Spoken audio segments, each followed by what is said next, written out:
అమెరికాలో పెను విమాన ప్రమాదం తప్పింది. గాలిలో ఉండగా లాస్ ఏంజల్స్ అట్లాంటా బోయింగ్ విమానంలో మంటలు చెలరేగాయి. దీంతో విమానాన్ని లాస్ ఏంజల్స్ ఎయిర్పోర్ట్లో ఎమర్జెన్సీ ల్యాండింగ్ చేసి మంటలను అదుపు చేశారు.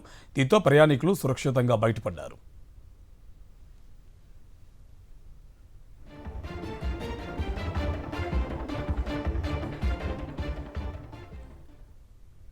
అమెరికాలో పెను విమాన ప్రమాదం తప్పింది. గాలిలో ఉండగా లాస్ ఏంజల్స్ అట్లాంటా బోయింగ్ విమానంలో మంటలు చెలరేగాయి. దీంతో విమానాన్ని లాస్ ఏంజల్స్ ఎయిర్పోర్ట్లో ఎమర్జెన్సీ ల్యాండింగ్ చేసి మంటలను అదుపు చేశారు. దీంతో ప్రయాణికులు సురక్షితంగా బయటపడ్డారు.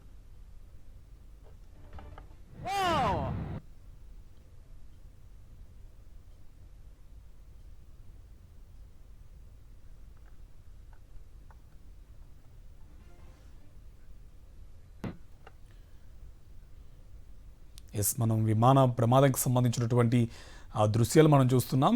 విమానం గాల్లో ఉండగానే ఇంజిన్కు సంబంధించి అక్కడ అగ్గి వస్తున్నటువంటి దృశ్యాలు మనం చూస్తున్నాం. దీంతో పైలట్ అప్రమత్తమై వెంటనే లాస్ ఏంజల్స్ ఎయిర్పోర్ట్లో ఎమర్జెన్సీ ల్యాండింగ్ చేసిన పరిస్థితి కనిపిస్తుంది. ఈ మధ్యకాలంలో బోయింగ్ విమానాలు ప్రమాదానికి గురవుతున్నటువంటి పరిస్థితులు వరుసగా మనం చూస్తున్నాం. మొన్న ఎయిర్ ఇండియా తర్వాత ఇప్పుడు అదే సంబంధించినటువంటి బోయింగ్ కూడా ప్రమాదానికి గురైన పరిస్థితి కనిపిస్తుంది.